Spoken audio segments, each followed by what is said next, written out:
This is the Georgetown Public Hospital Corporation, or GPHC for short.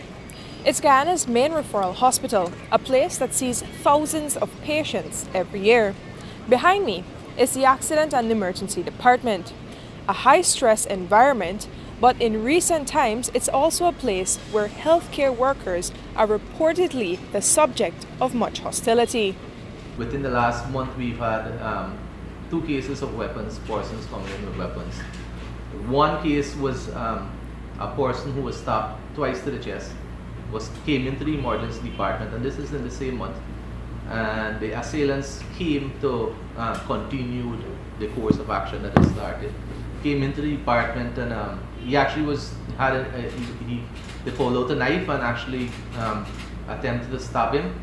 It did cause a small laceration. The entire department had to take siege because there was quite a few attackers, and unfortunately the victim had to run out and seek cover outside of the institution.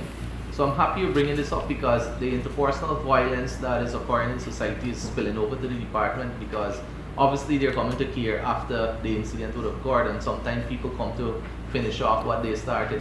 Dr. Zulfikar Bux is the head of the A&E department, and he speaks about the impact of those hostilities on the healthcare workers who he says are trying to do their best every day.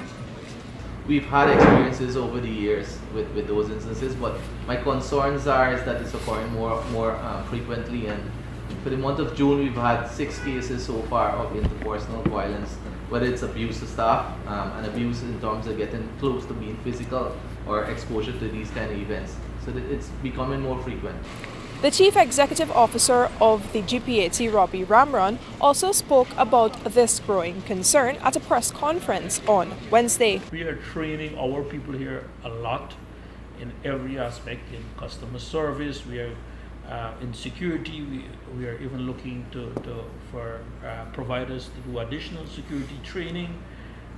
We have implemented a scanner to ensure that patients are coming here with weapons. We were going to put up more signs, no weapons and so forth around the campus. And every partner we will engage to come up with a strategy on how to mitigate this.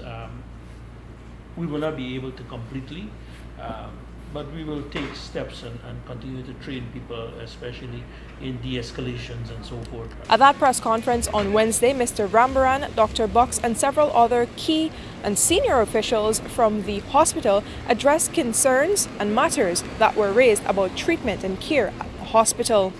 Reporting for the newsroom, I am Vishani Raghabir.